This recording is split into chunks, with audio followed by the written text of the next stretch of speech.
Varicose veins కి సరైన చికిత్స కోసం సంప్రదించండి ఎవిస్ హాస్పిటల్.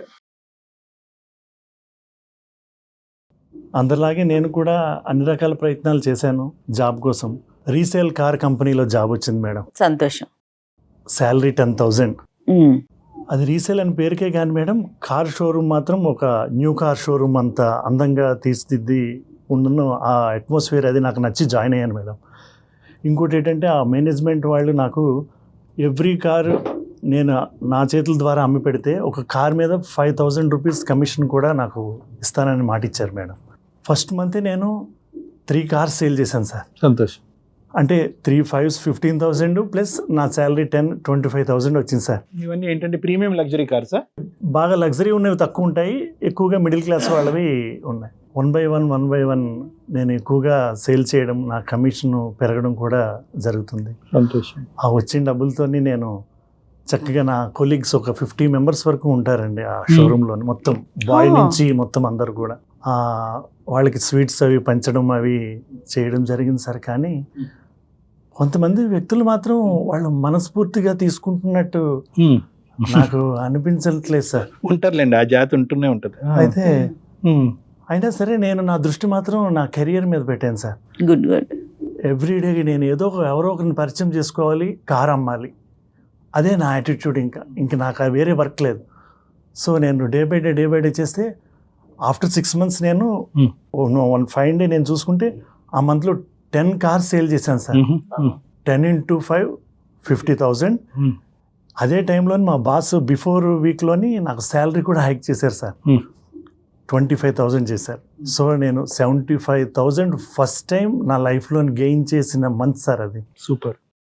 నమ్మబుద్ధి కూడా కావట్లేదు సార్. నాతో పాటు ఉండి అసలు లేనిపోయినవన్నీ బాస్ దాకా కొన్ని విషయాలు నా దగ్గర జరుగుతున్నాయి కూడా వెళ్ళిపోతున్నాయి సార్. జస్ట్ అవి చూడడానికి చిన్నవే అనిపిస్తున్నాయి.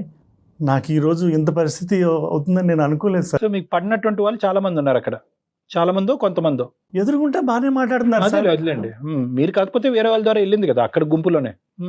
సార్ ఈ 50 మెంబర్స్లో నాకు పడని వాళ్ళు చాలా మంది కనిపిస్తారు సార్. కానీ అందులో ఒక అమ్మాయి ఉన్నది సార్, నేనంటే చాలా ఇష్టపడుతున్నట్టు ఆమెను చూస్తే నాకు అర్థమవుతుంది. కానీ వీళ్ళని చూస్తుంటేనే నాకు చాలా ఇబ్బందికరంగా ఉంది సార్. మన పక్కనే ఉంటున్నారు, నవ్వుతూ మాట్లాడుతున్నారు. ఒక అమ్మాయి మిమ్మల్ని ప్రేమిస్తున్న ఆశ్రయం కంటే వెనకతలు గొంతలు తవ్వే వాళ్ళ గురించి ఎక్కువ ఆశ్చర్యం పడుతున్నారు మీరు. అంతే. అవును సార్, నిజంగా సార్. కానీ రీసెంట్గా సార్ ఒక luxury car sir, Benz car మా షోరూమ్కి వచ్చింది సార్ రీసేల్కి. సార్ మీరు నమ్మితే నమ్మండి సార్, ఒక్క స్క్రాచ్ కూడా లేకుండా వచ్చింది సార్. బికాజ్ వాళ్ళు ఇమీడియట్గా అబ్రాడ్ వెళ్ళిపోవడం వల్ల రీసేల్కి పెట్టారు. సో నేను ఇమీడియట్గా నా ఫోన్ తీసి మొత్తం అందరికీ మెసేజెస్ పెట్టాను సార్. ఎందుకంటే నేనంటే ఇష్టపడే కస్టమర్స్ కొంతమంది ఉన్నారు సార్. అందులో ఒక అతను ఇమీడియట్గా రెస్పాండ్ అయ్యాడు సార్. ఇమీడియట్గా ఒక 1 hourలో వచ్చాడు, కార్ అంతా చెక్ చేసుకున్నాడు. చెక్ చేసుకొని టోకెన్ అడ్వాన్స్ ఏమన్నా ఇమ్మంటారా అని అడిగారు సార్. నేను మా బాస్ని అడిగితే 10 lakhs ఈవినింగ్ కల్లా పే చేస్తే వాళ్ళ పేరు మీదే ఉంటుంది అని చెప్పారు సార్. అటువంటి కార్ని అసలు దగ్గర నుంచి నేను చూడలేదు సార్. వాళ్ళు ఈవినింగ్ అడ్వాన్స్ కట్టారట సార్. ఆ నెక్స్ట్ డే డెలివరీ ఇవ్వాలి. అది ఎప్పటిలాగే ఆ రోజు కూడా నేను కార్ డెలివరీ ఇవ్వడానికని రెడీ అవుతున్నాను సార్. నేను టిఫిన్ చేస్తుండగా నాకు ఒక ఫోన్ వచ్చింది సార్. మా ఆఫీస్లో ఆ ఎగ్జిక్యూటివ్ అమ్మాయి. ఎవరు మిమ్మల్ని లైక్ చేస్తున్న అమ్మాయి? అవును సార్, ఆ అమ్మాయి. నేను ఏంటి సార్ ఆ ఫోన్ కాల్? ఫోన్ లిఫ్ట్ చేసిన వెంటనే నీకు అర్జెంటుగా ఒక విషయం చెప్పాలి అని తను ఒక విషయం చెప్పేసరికి నాకు అక్కడ ఉండబుద్ధి కాలేదు సార్. ఇమీడియట్గా నేను ఆఫీస్కి వెళ్ళానండి, షోరూమ్కి వెళ్ళి చూసి నా కార్ పొజిషన్ చూసేసరికి సార్ ఒక్కసారి నాకు గుండె పగిలినంత పని అయింది సార్. కారుని ఎవరో ఒక రాడ్డులతో చితక్కొట్టేశారు సార్. అయ్యయ్యో, ఎలా ఉందంటే ఆ కారు ఒక స్కెలటన్ లాగే అయిపోయింది సార్. నేను ఆల్రెడీ ఇప్పుడు దాకా అమ్మిన కార్ల పొజిషన్ బట్టి చెప్తున్నాను సార్. అది ఒక స్క్రాప్కి తప్పించి ఇంక దేనికి పనికి రాకుండా చేశారు సార్. నేను ఎన్నాళ్ళ నుంచో కంటున్న కళ, ఒక లగ్జరీ కార్ అమ్ముదామనే పెట్టుకున్న కళ కూడా ఆ రోజు అలా అవుతుందని అసలు నాకు మాటలు కూడా రావట్లేదు సార్ చెప్పడానికి. ఎంత కాస్ట్ ఉంటుందండి అది సుమారు? దాని value 60 lakhs madam. 60 lakhs. Token advance 10 lakhs 10 lakhs already ఇచ్చేసారు సార్. ఎవరు చేసి ఉంటారు ప్రసాద్ గారు ఇంత దారుణం? అంటే ఇంతకుముందు ఎప్పుడైనా జరిగిందా మీ షోరూమ్ లో? చాలా ఎప్పుడు జరగలేదు సార్. బయట మీ కాంపిటీటర్స్ ఎవరైనా ఉన్నారండి? బయట వేరే కంపెనీ వాళ్ళు అట్లా ఏదైనా ఆలోచించారా? అలాగే ఉన్నా సరే అక్కడికి వచ్చి కారు బద్దలు కొట్టవలసిన అవసరం వాళ్ళకి ఎలా అవుతుంది మేడం? నెక్స్ట్ మేడం ఇంకొకటి, నేను వచ్చిన వెంటనే సీసీ కెమెరాస్ అబ్జర్వ్ చేశాను మేడం. వాటి మీద ఇంచుమించు మాకు 4 కెమెరాస్ ఆ కార్ని కవర్ చేస్తాయి మేడం. వాటి 4 కెమెరాస్ మీద బ్లాక్ క్లాత్ కప్పు ఉన్నాయి సార్.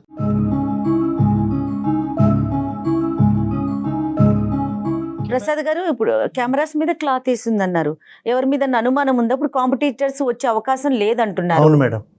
ఎవరి మీద డౌట్ కానీ ఉండింది? మాతో పాటు పనిచేస్తున్న చెప్పాను కదా మేడం, ఒక 4 కొలీగ్స్ మాత్రం వాళ్ళ మీద మాత్రం నాకు చాలా ఇదిగా ఉంది మేడం, అనుమానం. కానీ అనుమానం ఏంటి మేడం, కాన్ఫిడెంటే. ఇప్పుడు ఈ కార్ని చేయటం వల్ల వాళ్ళకి వచ్చే లాభం ఏంటి? అంటే కార్ అయితే డెలివరీ వెళ్తే అడ్వాన్స్ 10 lakhs వెనక్కి ఇస్తారు. దీనివల్ల మీకు అంటే మీకు వచ్చేది ఆ 5,000 ఇన్సెంటివ్ మీకు రాకూడదనేనా వీళ్ళు చేశారు, లేదంటే మేనేజర్ దగ్గర మీరు మార్కులు కొట్టకూడదనా? సార్ ఇప్పుడు ఆ కారు బద్దలు కొట్టినట్టు ఎవరు కొట్టారో తెలియతే ప్రూఫ్ లేకపోతే మొత్తం దాని మీద ఉన్నదంతా నా మీద పడి నాకు అక్కడి నుంచి జాబ్ పోవడం. కానీ ఏముంది సార్ ఈ రోజుల్లో, సీసీటీవీలు కప్పారు, ఓకే, ఎవిడెన్స్ లో అది పోలీసులు రాబట్టే విధంగా రాబడతారులేండి. బయట ఎవిడెన్స్లు దొరుకుతాయి, చుట్టుపక్కల షాపుల ఎవిడెన్స్లు ఇవన్నీ రకరకాలు ఉంటాయి. పోలీసుల దగ్గర లేనటువంటి బ్రహ్మాస్త్రం ఉంటుంది. వీళ్ళు తెలివితేటలు ఉంటే వాళ్ళు తెలివి మీరిన వాళ్ళు అయి ఉంటారు. కానీ ఇన్సూరెన్స్ ఆబ్వియస్లీ ఇలాంటి కార్స్ కి ఇన్సూరెన్స్ సార్, ఇన్సూరెన్స్ ఆ థాట్ కూడా నాకు వచ్చింది సార్. ఇన్సూరెన్స్ మీకు ప్రూఫ్ ఉండాలి కదా సార్, ఏదైనా యాక్సిడెంట్ అయితేనే కదా ఇన్సూరెన్స్ వాళ్ళు ఇస్తారు. కాదు ప్రసాద్ గారు, కంప్లైంట్ ఇవ్వటం చేశారా? జరిగిందా? ఇమీడియట్ గా వచ్చారు మేడం పోలీసులు. వాళ్ళు చేయవలసిందంతా చేశారు, చూశారు. నాకు అడిగారు మీకు ఎవరి మీద అనుమానం ఉందా అని. నేను వాళ్ళకి చెప్పాను. వాళ్ళు ఎంక్వైరీ చేశారు. చూస్తాము, చేస్తాము, మళ్ళీ ఇన్ఫార్మ్ చేస్తామని వెళ్ళారు మేడం. మరి మీ మేనేజర్ ఉంటారు కదండి, బాస్ కూడా ప్రూఫ్ లేకుండా ఇది నాకు సంబంధం లేదు, నీ ఆధ్వర్యంలోనే జరిగింది కాబట్టి దీని రెస్పాన్సిబిలిటీ నీవే అని ఆయన కూడా వాళ్ళు ట్రై చేశారో అది జరుగుతుంది అతని లైఫ్ లో. అదే ఇప్పుడు ఏంటంటే ఏదైతే బాస్ కి ఇతనికి మధ్యన ఒక నెగిటివిటీ క్లియర్ చేయాలి, ఏదైతే ఎస్కలేషన్ ఉందో అది డిఫాల్ట్ అవ్వాలి, కింద పడాలి. ఎక్కడో చోట ఏ ఆధారం లేకుండా ఉంటది గురుగారు, చెప్పండి సార్. ఇప్పుడైతే మీకు ఒక విషయం చెప్పాలి సార్. నన్ను ప్రపోజ్ చేస్తున్న అమ్మాయి ఉన్నది కదా సార్, ఆ అమ్మాయి ఫోన్లో చెప్పిన విషయం అయితే అదే సార్. ఆ అమ్మాయి ప్రత్యక్షంగా చూసిందట. ఎవరైతే నేను అనుమానిస్తున్నానో ఆ నలుగురే ఆ కార్ని బ్రేక్ చేశారట సార్.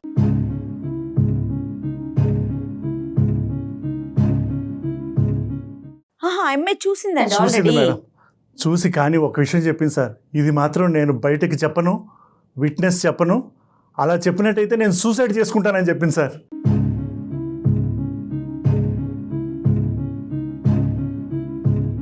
సీసీటీవీ ఫుటేజ్ కూడా కప్పినటువంటి వాళ్ళు ఈ అమ్మాయి ఏ మూలను చూసింది, ఎలా చూసింది, లేదంటే వాళ్ళు ఇలా మాట్లాడుకుంటుండగా ఈ అమ్మాయి విందా, సన్నివేశాన్ని చూసిందా, వాళ్ళు గుసగుసలు విందా? Right sir. ఆ రోజు ఆమె బర్త్డే అట్ సార్. రైట్. నన్ను కలవడానికని ఎర్లీగా తన ఇంట్లో చేసిన స్వీట్స్ పట్టుకొని వచ్చిందట సార్. అది కూడా తను చెప్పిన విషయమే. కారుని ఫుల్గా బ్రేక్ చేస్తూ ఎవరైతే నేను అనుమానంగా అనుకుంటున్నానో ఆ నలుగురే బ్రేక్ చేయడం తను చూసిందట సార్. ఆ విషయమే తను నాకు ఫోన్ చేసి చెప్పింది సార్. సో అమ్మాయి చూసింది, కానీ తను విట్నెస్ ఇవ్వడానికి రెడీగా లేదు. ఏమనైతే వాళ్ళు బెదిరించారనో తను సూసైడ్ చేసుకుంటారనో చెప్తుంది సార్. అమ్మాయి భయపడుతుంది. సో తన కళ్ళతో తను చూసిందని చెప్పింది మేడం. మరి ఇప్పుడు ఏం కావాలి మీకు? అంటే ఈ అమ్మాయి వచ్చి ఆ సాక్ష్యాధార అంటే ఒక సాక్ష్యం చెప్పాలా ఈ నలుగురు వాళ్ళు? సార్ ఇప్పుడు పోలీసుల దగ్గరికి అయితే సాక్ష్యం కావాలి కదా సార్. ఆ అమ్మాయి కూడా ఎలాగో నేను ఇష్టపడుతుందని అంటుంది కాబట్టి కొంచెం మీరు ఏమన్నా అమ్మాయితో కొంచెం మాట్లాడి. ఇంటెన్సిటీ కావాలి ప్రసాద్ గారు. ఇప్పుడు ఏంటంటే ఎంత లోతుగా మీరు వెళ్ళారు దాన్ని బట్టి ఆ అమ్మాయిని మనం ప్రశ్నించి ముందుకు తీసుకొచ్చి అమ్మ ఒక సాక్ష్యం చెప్పు బంగారు తల్లి, అతని జీవితం బాగుపడదని చెప్పొచ్చు మనం. ఎంతవరకు వెళ్ళారు? మీ డెప్త్ ఎంత? సార్ ఇప్పుడు దాకా అయితే అలా ఏం జరగలేదు సార్. బట్ ఆ అమ్మాయి వైపు నుంచి మాత్రం 100% ఆ అమ్మాయి నన్ను ఇష్టపడుతుంది సార్. లేదంటే మీకు ఫోనే చేయదుగా. అదే సార్, కావాలనుకుంటుంది అమ్మాయి. నేను అనుకుంటుంది కూడా అదే సార్. కానీ ఎక్కడో మూల ఆ అమ్మాయి నాకు హెల్ప్ చేస్తుందని మాత్రం తప్పకుండా నాకు అనిపిస్తుంది సార్. ఇక్కడ ఒక డైరెక్షన్లో మేము వెళ్ళాం. ఒక డైరెక్షన్లో మేము వెళ్తే కనుక ఆ అమ్మాయి వర్జన్ కూడా మనం విందాం. మనం ఏంటంటే అమ్మ ఇది ప్రేమ, అమ్మ ఇది జీవితం, అమ్మ అతని జీవితాన్ని నువ్వే కాపాడాలంటే నా జీవితాన్ని ఎవరు కాపాడతాడండి బాబా అని అంటారు. సో ఇక్కడ ఏంటంటే నేను ఎందుకు ఇదంతా అమ్మాయితో ఫోన్ మాట్లాడే ముందు ఏంటంటే ఎన్ని జీవితాలు కాపాడి ఎన్ని కథలకి ఒక సుఖాంతమైనటువంటి కథను మేము ఇచ్చినా కూడా, ఒక ఎండింగ్ ఇచ్చినా కూడా మేము ఎప్పుడు కూడా బయలాటరల్గా ఓన్లీ ఇక్కడికి వచ్చి కూర్చున్నటువంటి బాధితుడి పాయింట్ ఆఫ్ వ్యూలోనే మేము ఆలోచించాం. అటువైపు మాట్లాడేటటువంటి వ్యక్తిని కూడా ఆవిడ కూడా విక్టిమా, ఆవిడ కూడా బాధితురాలు అనేటటువంటి అంశంతోనే ముందుకెళ్ళటం వల్ల ఈరోజు ఈ అందమైన జీవితం అనే కార్యక్రమం అంత సక్సెస్ఫుల్ అయ్యింది. ఎంతో మందికి జీవితాలకి మేము ప్రాణాలు పోసిన వాళ్ళం అయ్యాం. సో కాబట్టి ఏంటంటే we will try our best. ఆ అమ్మాయి వర్జన్ మనం విందాం, దాన్ని బట్టి మీకు సొల్యూషన్ దొరుకుతుందో చూద్దాం. ప్రసాద్ గారు కాల్ చేస్తారు ఒకసారి. చేస్తాను మేడం, నేను కూడా మీకు అదే చెప్తున్నాను. ఎందుకంటే తన వెర్షన్ కూడా మీరు వింటే మీకు కూడా ఒక ఐడెంటిఫికేషన్ వస్తుంది మేడం.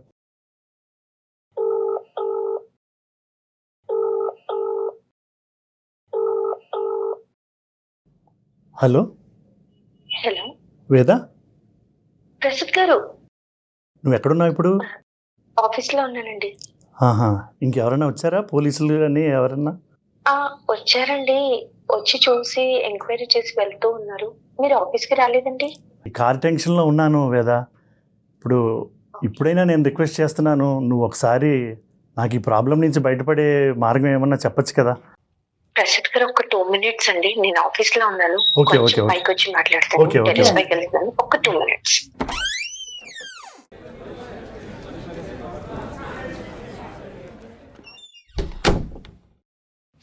ప్రసాద్ గారు కొంచెం నేను చెప్పేది పూర్తిగా వినవా? చెప్పండి ప్రసాద్ గారు. నేను ఈ టెన్షన్లోంచి పడే మార్గం నాకేమీ తోచక, మన సుమన్ టీవీ వాళ్ళది అందమైన జీవితం అనే కార్యక్రమం జరుగుతుంది. నేను వాళ్ళకి వాట్సాప్ చేసి ప్రస్తుతం వాళ్ళని కలిసి వాళ్ళ దగ్గరే ఉన్నాను. ఏంటండి, నేనేదో మిమ్మల్ని లవ్ చేసి ఫీల్ అయ్యి నేను మీకు చెప్తే మీరు ఇలా అందరి ముందు వెళ్ళి నన్ను మాట్లాడమంటే నేను అందరి ఎలా ముందు కాదు వేదా, మాట్లాడగలనండి? వీళ్ళు కౌన్సిలర్స్, ఇటువంటి ప్రాబ్లమ్స్ ఏమన్నా ఉన్నట్టయితే వాళ్ళు సొల్యూషన్ చెప్తారు. అమ్మ వేద నమస్తే అలా అమ్మ. కాదండి, అలా కాదండి, నేను చెప్పేది వినండి ప్రసాద్ గారు. రెస్పాన్స్ సారీ అమ్మా, నీ ప్రైవేట్ ఇష్యూ ఇక్కడ పబ్లిక్ అవుతుందో పంచాయతీ పెట్టామని దయచేసి అనుకోవద్దమ్మా. ఇదేంటంటే ఇప్పుడు అతను మాట్లాడచ్చమ్మా, నేను మాట్లాడచ్చా? నేను డాక్టర్ కళ్యాణ్ చక్రవర్తి, అందమైన జీవితం నుంచి. సార్ చెప్పండి. థ్యాంక్స్ అమ్మ, ఓపెన్ హార్ట్గా అలా ఒప్పుకున్నందుకు థ్యాంక్ యూ. నిన్ను సర్ప్రైజ్ చేయడం అనేది తప్పే, కానీ ఏంటంటే ఇప్పుడు అతను భయంకరమైనటువంటి పరిస్థితిలో ఉన్నాడు. ఏంటంటే ఈ ఇన్సూరెన్స్ వస్తుందో లేనటువంటి ఆ కార్ని డ్యామేజ్ చేసినటువంటి వాళ్ళు. దానికంటే పెద్ద ట్విస్ట్ ఏంటంటే కనుక మీరు ఇష్టపూర్వకంగా వచ్చి అతను ప్రపోజ్ చేశారో, అతను ప్రేమిస్తున్నారు అనేటటువంటి అంశం కూడా చెప్పాడు. కానీ ఇక్కడ పెద్ద ట్విస్ట్ ఏంటంటే కనుక ఎవరైతే కనుక అతిగా చాలా భారీ ఎత్తున ప్రేమించేటటువంటి వ్యక్తికే ఆ దొంగలు ఎవరు అనేటటువంటిది కూడా తెలుసు, కానీ బయటకు వచ్చి చెప్పలేకపోతున్నారనే సందిగ్ధ పరిస్థితిలో అతను ఇక్కడికి వచ్చి కూర్చోవటం వల్ల వెంటనే ఏంటంటే అతను ఎక్సైట్మెంట్ లో మీకు ఫోన్ చేయడం జరిగింది. మేము కూడా ఎక్కువ వివరాలు చెప్పకుండా, మీకు అభ్యంతరం లేదు, మీకు ఇబ్బంది లేదు అనుకుంటే మేము మాట్లాడతామమ్మా, లేదంటే తర్వాత అన్నా మాట్లాడతాం. లేదండి, మాట్లాడతానండి. యాక్చువల్లీ నేను తనని మా ఆఫీస్ లో జాయిన్ అయిన తర్వాత తన వర్క్ సిన్సియారిటీ అవన్నీ చూసి, కస్టమర్ తో మాట్లాడే పద్ధతి చూసి చాలా ఇంప్రెస్ అయ్యానండి. నేననే కాదు, ఇక్కడ ఉన్న నా కొలీగ్స్ అందరూ కూడా ప్రసాద్ గారిని చూసి చాలా ఇంప్రెస్ అవుతారు. అలా నేను ఇంప్రెస్ అయిపోయి తనకి నేను ఒకరోజు ప్రపోజ్ చేశానండి. తను రిజెక్ట్ చేశాడు. ఈ టైంలో సడన్ గా నేను తన మీద ఉన్న లవ్ తోని తనకి ఆ రోజు ఆ సిచ్యువేషన్ జరుగుతూ ఉంటే కళ్ళారా చూసి ఏం చేయాలని అర్థం కాక వాష్రూమ్ లోకి వెళ్ళి కాల్ చేసి ప్రసాద్ గారికి ఇన్ఫార్మ్ చేశాను. నేను అప్పుడే చెప్పాను, ఈ విషయం నువ్వెవరికైనా చెప్తే నన్ను వాళ్ళు చంపేస్తా అన్నారు, నా ఫ్యామిలీని కూడా బ్రతికేమనివ్వరు, ఏం చేయాలని కూడా అర్థం కాదు ప్రసాద్ గారు, ఈ విషయం ఇంకెక్కడ కూడా చెప్పొద్దు అని కూడా నేను తనకి చెప్పాను. డిస్కస్ చేయలేదండి వేద గారు ఆయన కూడా ఎక్కడ చేయలేదు, కానీ ఆయనకి ఎక్కడ ఏం చేయాలో పాలుపోక మా దాకా వచ్చారండి. ఇది మీరు అతను ఇష్టపడి అతనికి చెప్పడం అనేది ఎంతకాలం అయింది? 4 months అయింది సార్. 4 months అయింది. 4 months నుంచి అతని దగ్గర నుంచి ఏమైనా రెస్పాన్స్ వచ్చిందా మీకు? లేదు సార్, ఏ రోజు కూడా నన్ను పట్టించుకోలేదు. కనీసం నేను తన వైపు ఆలోచిస్తున్నానని కూడా తను నా గురించి ఆలోచించలేదు. ఏ ఒక్క రోజు కూడా తను నాకు ప్రపోజ్ చేసిందన్న ఫీల్ తో కూడా నన్ను చూడలేదు. మరి ఏమనిపిస్తుందమ్మా ఆ అంశం గురించి నాకు చెప్పండి. మీరు వచ్చి బయటకు సాక్ష్యాల గురించి చెప్తారు లేదనేది వేరే విషయం. మరి దానివల్ల మీకు ఎటువంటి ఫీలింగ్ వస్తుంది లోపల, మీరు ఏమనుకుంటున్నారు? అంటే సార్, ఇన్ని రోజుల్లో నేను తన గురించి చాలా వెయిట్ చేశాను సార్. ఎప్పుడన్నా కనీసం ఒక్కసారైనా వేదాను అంటే ఇష్టం, నాకు కూడా ఇష్టం అని కూడా ఏ రోజు చెప్పలేదు. కాకపోతే నేను మనస్ఫూర్తిగా ఈ క్షణం కూడా నాకు ప్రసాద్ గారు అంటే చాలా ఇష్టం అండి. Super. So you love him. ఎలా అంటే సార్, నేను చాలా సిన్సియర్ గా లవ్ చేస్తున్నాను. సో అంత ప్రేమిస్తున్నాను కాబట్టి వాళ్ళు నన్ను అంతలా బెదిరించినా కూడా, చంపేస్తా అన్నా కూడా నేను వెళ్ళి ప్రసాద్ గారికి ఇన్ఫార్మ్ చేశాను, ఇది జరిగింది సిచ్యువేషన్ అని చెప్పి. వేద గారు ఏమని బెదిరించారు? వాళ్ళు నన్ను కత్తితో బెదిరించి, నువ్వు కనుక ఈ విషయం బయటకు చెప్పితే నిన్ను, నీ ఫ్యామిలీని ఎవరిని ఉంచము, నీకు అదే చివరి రోజు అవుతుంది అని చెప్పి నన్ను బెదిరించారు మేడం.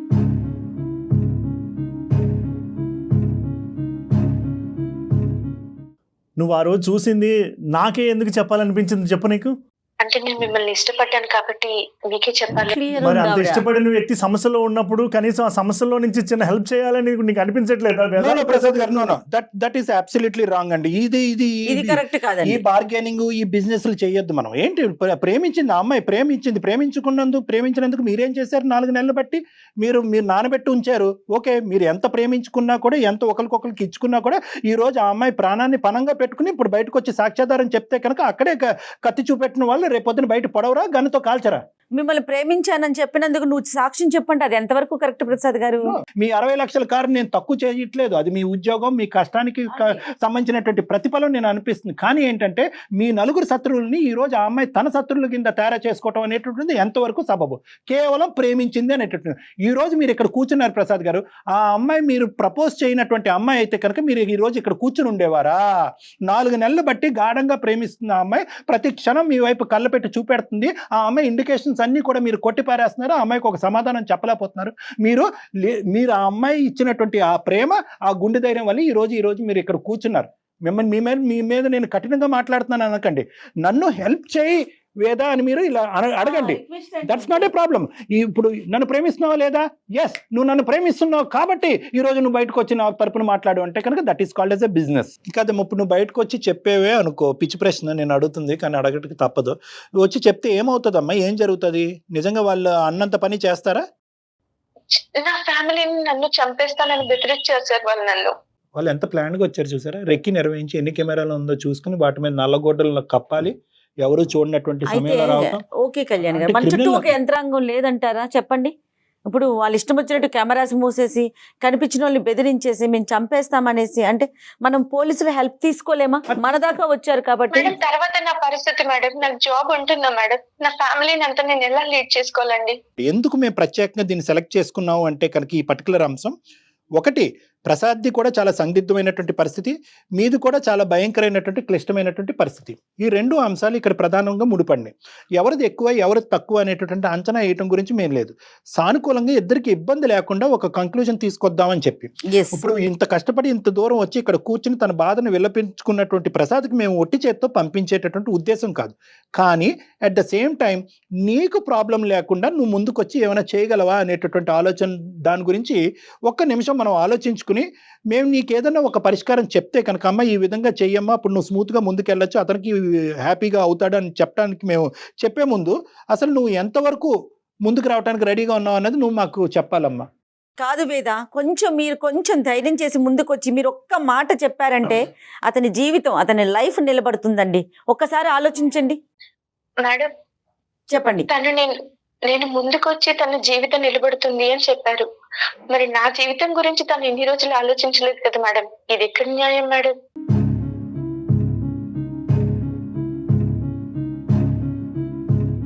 సో అతను ఐ లవ్ యూ చెప్పడంలో డిలే చేశాడు కాబట్టి ఈ రోజు మీరు వెనకడిగేసి ఆలోచిస్తున్నారా?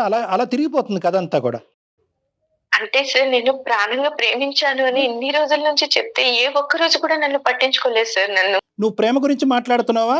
ఒక బాధితుడి స్థానంలో ఉండేటటువంటి మనిషికి హెల్ప్ చేయటం చేయకపోవటం గురించి మాట్లాడుతున్నాం. ఈ రెండిట్లకి ఎందుకు ముడి పెడుతున్నారు మీరు? నేను ప్రేమించాను కాబట్టి హెల్ప్ చేయడానికి ముందుకు వస్తానంటున్నాను సార్. నా పరిస్థితి ఏంటి అని ఆలోచిస్తున్నాను. ఆ హెల్ప్ చివరి వరకు వెళ్ళాలి. నిజంగా నువ్వు ప్రేమించుకోవటం గురించి హెల్ప్ చేయాలి. ఏమంటే ఆ 4 పేర్లు అతను చెప్పానంటే అతను సావేదో అతను సావమన్నాడు అంటే కనుక నువ్వేం చిన్నపిల్లవు కాదు. నువ్వు అక్కడ ఉన్నటువంటి ఏకైక సాక్ష్యాధారం నువ్వైనప్పుడు నిజంగా నువ్వు అక్కడి వరకు వెళ్ళింది, చివరి వరకు వెళ్ళి ఆ 4 పేర్లు పోలీస్ స్టేషన్లో చెప్పాలి. పోలీసులని నాకు ప్రొటెక్షన్ ఇవ్వండి, అతనికి ఎంత అయితే రిస్క్ ఉందో నాకు అంతే రిస్క్ ఉందని చెప్పి వాళ్ళని శిక్షించేటటువంటి పరిస్థితి వరకు తీసుకెళ్ళాలి. మీరు ఇప్పుడు అలా మాట్లాడట్లేదు మేడం. మీరు వచ్చి ముందుకు వచ్చి చెప్పమంటున్నారు, నేను దానికి రెడీయే. మరి 4 నెలల వరకు నా ప్రేమను ఎందుకు నాంచాడో ఆ మహానుభావుని అడగండి అని మీరు చెప్తున్నారు. అసలు దానికి దీనికి ముడేంటమ్మా? ఈ రోజు ఏంటంటే మీరు అతన్ని ప్రేమిస్తున్నారు, అతను మిమ్మల్ని ప్రేమిస్తున్నారా లేదా అనేటటువంటిది agenda number 2, not agenda number 1. Exactly. Agenda number 1 ఏంటంటే మీ కళ్ళెదురుగుంటా మీరు ఇష్టపడినటువంటి వ్యక్తి, చిన్న వయసు నుంచి ఎంత కష్టపడి ఈ స్థాయి వరకు వచ్చినటువంటి ఒక వ్యక్తి, సిన్సియర్గా ఆనెస్ట్గా కష్టపడినటువంటి వ్యక్తి, తన కష్టాన్ని నమ్ముకుని కష్టపడినటువంటి వ్యక్తినికి 4 దొంగలు మోసం చేసి అతనికి వెన్నుపోటు చేసేటటువంటి ప్రయత్నం చేసినప్పుడు ఒక మానవత్వ హృదయంతో మీ కడుపు రగిలిపోయి పోలీస్ ప్రొటెక్షన్ మీకు తీసుకుంటూ అతన్ని కాపాడేటటువంటి ప్రయత్నం చేద్దామా లేదా? అది చెప్పండి. అంతే. చాలా కరెక్ట్గా అడిగారండి, సూటిగా. అంతే. ఇంకా సరే సార్, నా ప్రాణాలకు తెగించి నా ఫ్యామిలీని కూడా పక్కన పెట్టి నేను ప్రసాద్ గారి కోసం వచ్చి నిజం చెప్తాను సార్. అమ్మ ఇప్పుడు సమయం సందర్భం వచ్చింది కాబట్టి నేను ఒక మాట చెప్తాను. నీ ప్రాణాలకి మా ప్రాణాలు మీడియా పరంగా మేము హెల్ప్ చేస్తాం, మేము అడ్డుగా నిలబడతాము. జయ గారు ఉన్నారు, మాకుండే పేరు పలుకుబడి మాకుండే ఇన్ఫ్లుయెన్స్ మాకు ఉంది, మేము మాట్లాడతాము. పోలీసులు అనేటటువంటి వాళ్ళు ఉన్నారు. వాళ్ళు ఏంటంటే అతని ప్రాణాలు మీ ప్రాణాలు కాపాడటానికి ఎవరు రెడీగా ఉంటారు. ఇక 2 ఇష్యూస్ అమ్మ. ఒకటి ఏంటంటే కనుక మీరిద్దరూ ప్రేమించుకుంటారా, తర్వాత మీరు కలిసి ప్రయాణం చేస్తారా, విడిపోతారా, ఏమనుకుంటారా అనేటటువంటిది అది మీ ఇష్టానికి వదిలేస్తారు. Next అది answer. ఆ ఎజెండా అనేది ఈ రోజు మనం ఇక్కడ పబ్లిక్ గా డిస్కస్ చేయవలసినటువంటి అవసరం లేదు. ఎందుకంటే ప్రేమ అనేటటువంటిది ఇద్దరిలోని ఆవిర్భవించవలసినటువంటి అవసరం ఉంది. అతని కెరియర్ మీద కాన్సన్ట్రేట్ చేస్తున్నాడు. ఇప్పుడు మెంటలీ ఆ అంశంలో డిస్టర్బ్ అవ్వాలి అని అనుకోవట్లేదు. ఇక్కడ ఏంటంటే ఇక్కడ ఒక మనిషి ఉద్యోగాన్ని తీసి పక్కన పెట్టండి అమ్మా. ఈ ఉద్యోగం కాపాడతారా, అతను కాపాడతారని. వీళ్ళు ఎవరైతే ఉన్నారో రేపొద్దున ప్రసాద్కు చేయొచ్చు, ఎక్స్కు చేయొచ్చు, వైకి చేయొచ్చు. ఎస్ ఈ ఎక్స్ వైకి చేసేటటువంటి క్రమంలో ఎవరో బయట వ్యక్తి చూస్తే కనుక అదే వాళ్ళ మీద కూడా కత్తో కటారో పట్టుకుని వెళ్ళి వాళ్ళ మీద కూడా దాడి చేసేటటువంటి అవకాశం ఉంది. ఇక్కడ ఇటువంటి క్రిమినల్స్ని పట్టివ్వటం అనేటటువంటి బాధ్యత మీకెంత ఉందో మాకు కూడా అంతే ఉంది. కాబట్టి ఈరోజు మీకు పూర్తి స్థాయి సపోర్ట్ చేయడానికి మేము రెడీగా ఉన్నాం. ఎగ్జాక్ట్లీ. అంత కదమ్మా. సమాజంలో ఇలాంటి వ్యక్తులు ఉన్నంతసేపు ఒక మనిషికి ఎదగటానికే భయం వేస్తుంది, ఒక మనిషి ప్రేమించడానికి భయం వేస్తుంది, ఒక మనిషి బయటకు వచ్చి నిజం చెప్పడానికి భయం వేస్తుంది. కాబట్టి మనం అందరం పిరికి బంధంలాగా నెత్తి మీద గొడ్డలు వేసుకుని కూర్చోవద్దు మనం. కాబట్టి ఈరోజు ఒక బంగారమైనటువంటి అవకాశం వచ్చింది. ఏంటి ఆ బంగారం అవకాశం అంటే, ఈరోజు ప్రసాద్ నువ్వు ఎందుకు వచ్చి పబ్లిక్ చేస్తున్నావు, మన ఇద్దరు 4 గోళ్ల మధ్య మాట్లాడుకోవచ్చు అంటే 4 గోళ్ల మధ్య తెగేది కాదమ్మా. ప్రసాద్ ఇలా ఈరోజు ఇక్కడ చెప్పడం వల్ల అందమైన జీవితం సుమన్ టీవీ ప్రసాద్ తరపునే కాదు నీ తరపున కూడా ముందుకు నిలబడి ప్రయాణం చేయడానికి రెడీగా ఉంది అనేటటువంటి దానికి ఈరోజు ఈ కార్యక్రమం ఉపయోగపడింది. అర్థమవుతుంది కదమ్మా. Yes sir. సో నువ్వు పూర్తిగా ధైర్యంతో రా. మీ లొకేషన్, మీ ప్లేస్, మీ ఫోన్ నెంబర్ మొత్తం వివరాలు జయ మేడం గారికి ఇవ్వండి. మేమంతా నీతో పాటు జర్నీ చేసి ఇది అంతా కూడా ఒక మంచి కంక్లూజన్ వచ్చేంత వరకు మేము సపోర్ట్ చేస్తాం. మీకు ఫర్దర్ గా ఎలాంటి ఇబ్బంది లేకుండా ఇప్పుడు ఇదివరకు లాగా అంత బహిర్గతం చేయట్లేదండి. పోలీసు యంత్రం కూడా ఏది గోప్యంగా ఉంచాలో అది గోప్యంగా ఉంచటం, అంటే చెప్పిన వాళ్ళని కూడా బయటకు తీసుకొచ్చేసి మీ ఫేసులు చూపించేసి అట్లాంటి కార్యక్రమాలు ఏం జరగట్లేదండి. ధైర్యంగా ముందుకు రావాల్సిన సిచ్యువేషన్ ఇది మనమందరం కూడా. ప్రసాద్ గారు. వేద చాలా థ్యాంక్స్ వేద. ఐ లవ్ యూ వేద. Thank God. అమ్మా ఈ లవ్ యూ ఎన్ని రోజులు వెయిట్ చేసింది ఇప్పుడు చెప్తున్నారు ప్రసాద్ గారు. ప్లీజ్ వేద ప్లీజ్. నేను చాలా ఎక్సైట్గా ఫీల్ అవుతున్నాను. నిజంగా నా సమస్య నుంచి సార్తో పాటు నువ్వు కూడా నన్ను బయటికి తీసుకొస్తున్నందుకు నాకు చాలా ఆనందంగా ఉంది. ఐ లవ్ యూ వేద. I love you. Thank you Prasad గారు. అమ్మా అతను ఎంత సిన్సియర్ గా జెన్యున్ గా చెప్తున్నాడు అనేది మా కళ్ళతో మేము చూస్తున్నాం అమ్మా. నువ్వు ఏది కూడా ఇది నేను చెప్తాను అని ఒప్పుకున్నందుకు ప్రసాద్ గారు ముందుకు వచ్చి నాకు ఐ లవ్ యూ చెప్తున్నాడని దయచేసి మీరు అనుకోవద్దు. అతను ఏంటంటే ఇప్పటి వరకు కెరియర్ ఓరియంటేషన్, బరువు, బాధ్యత, సంపాదన తప్ప ఇంకొక ఆలోచన లేదు. కాబట్టి మీ ప్రేమ కూడా చాలా బలంగా గాఢంగా ఉంటారు. మీరు తొందరలోనే ఒకటవ్వాలి, పెళ్లి చేసుకోవాలి. ఆ పెళ్లికి మేము కూడా పెద్దలుగా రావాలి. Thank you sir. రైట్ వేద, మీరేం కంగారు పడకండి. ఫర్దర్ గా ఏం చేద్దాం అనేది మనం మాట్లాడుకుందాం. Yes ma'am. Thank you ma'am. Thank you so much. Thanks a all lot. The best. God bless. God bless. Right Prasad garu. Thank you Prasad garu. Good luck. ధైర్యంగా ఉండండి. సుమన్ టీవీలో మీ పర్సనల్ అండ్ బిజినెస్ ప్రమోషన్స్ కోసం కింది నెంబర్కి కాంటాక్ట్ చేయండి.